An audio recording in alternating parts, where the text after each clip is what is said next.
Giselle Galvez Vlogs. So, for today's video, gagawa po tayo ng masarap na hamburger. Pwede mo siyang pagkakaitaan, pwede mo siyang kainin. So, ngayon gagawa tayo ng hamburger. Ituturo ko sa inyo kung ano yung recipe namin as owner. Yun.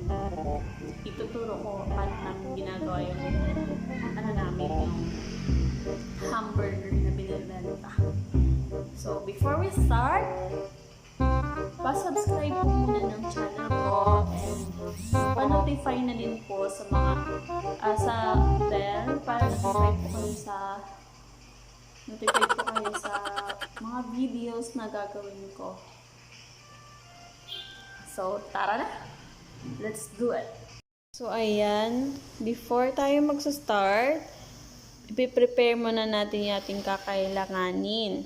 So, meron tayong ring para sa itlog, para maging bilog siya. Meron tayong itlog, 1 piece of egg, patty, fish yung gamit namin patty, kami din yung gumagawa.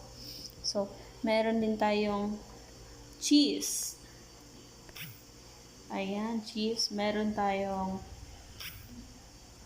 mixed ketchup.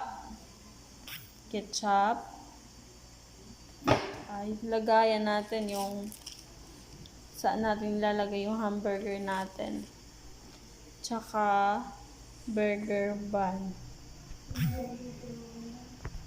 So, kompleto na po yung ating ingredients. Simple lang itong burger na to, pero delicious at masarap. Try nyo lang sa bahay nyo. So, ayan. So, ngayon, lulutuin na natin. So, okay, let's go. Dihan na yung apoy. At first step, toasted muna natin yung bun natin.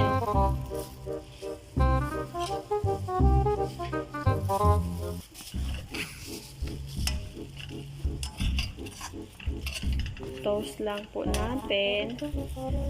Pag may dark na siya sa gilid, pwede na.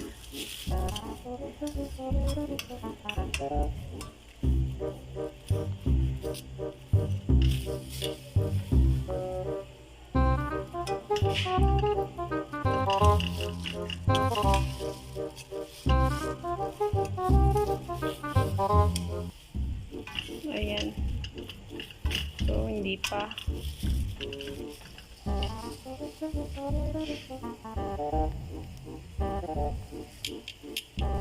Siyempre, pag gagawa ka ng masarap na burger, magtiis-tiis ka para masarap.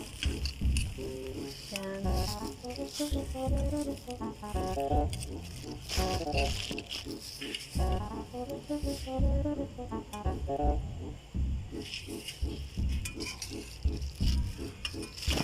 Okay, pwede na siya. Bigtarin lang.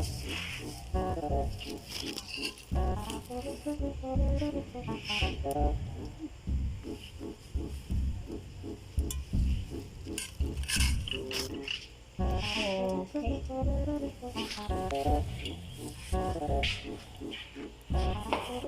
Next na naman is lulutuin na natin yung patty, syempre. Papalitan natin yung frying pan natin, oh.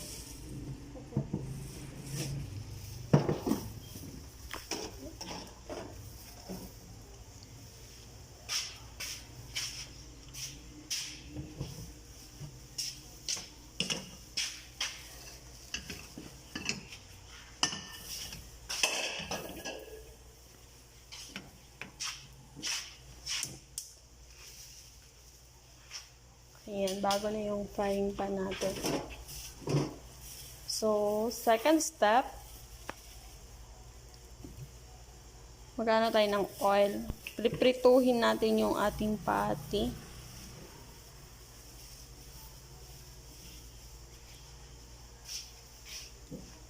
Prito-prito.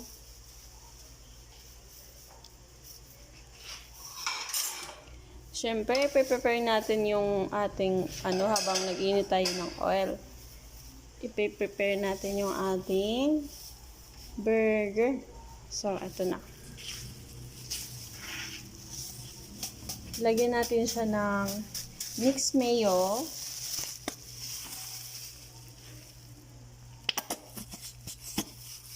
Ay, wala na yung sulod. Ayan.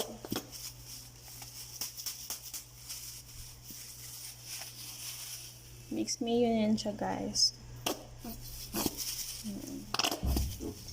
Okay, ganyan yan. So, itong ganyan na yung itsura niya. Oh.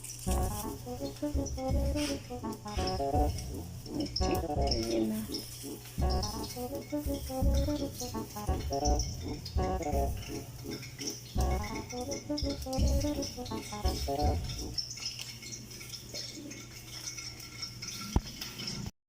So, ayan, piniprito ko na ang patty. Siyempre, para tipid, lagay ko na rin yung itlog. Para sabay na silang maluto, guys. Eh, sa bahay, pwede nyo itong gawin.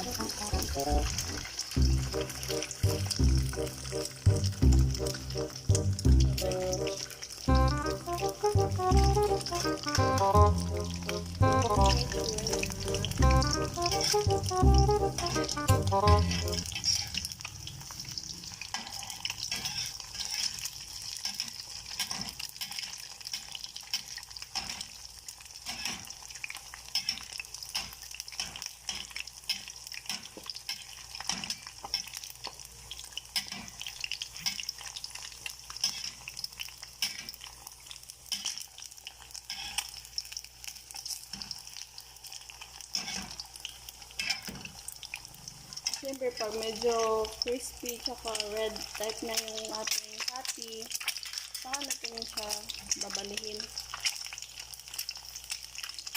Ibali ba? Ibali. O. Tapos, yung egg natin.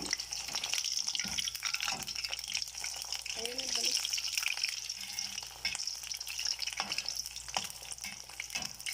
Ayan. Merong iba, gusto nila hindi pa cook yung itlog, pero may iba well done yung egg. Depende sa customer, guys. Yung sa amin, laging well done. Kadalasan. Okay? Tapos lagay namin yung cheese sa taas ng egg.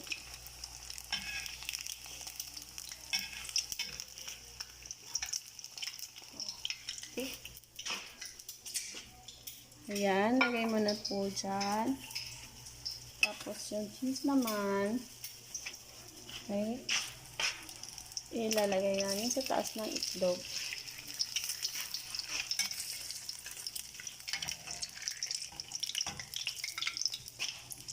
Antayin mo medyo matunaw yung cheese. Ayan na. Ayan na yung itsura niya. Lagyan mo lang siya ng oil.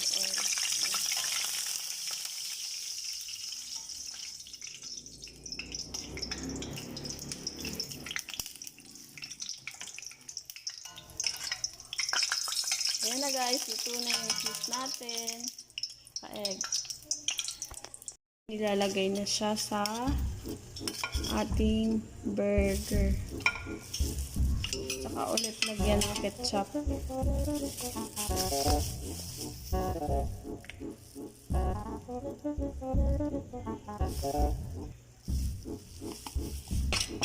Ayan. Okay. So, ayun. Itsura niya na, guys. Yung itsura niya. Diba? Sarap na sarap.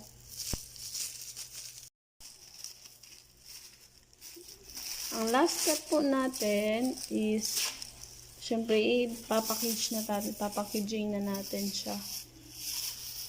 So, ganyan. Pasok nyo lang sa bahay niya.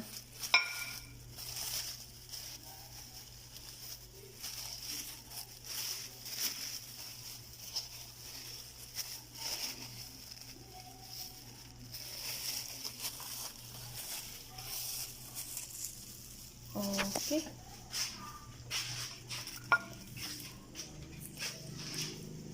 Ito na yung itsura. Charan! Okay.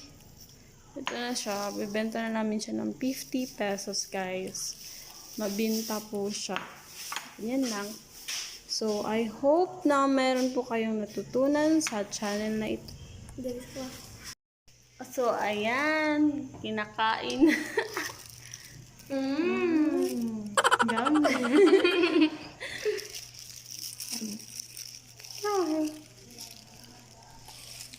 O, diba? Sarap na sarap.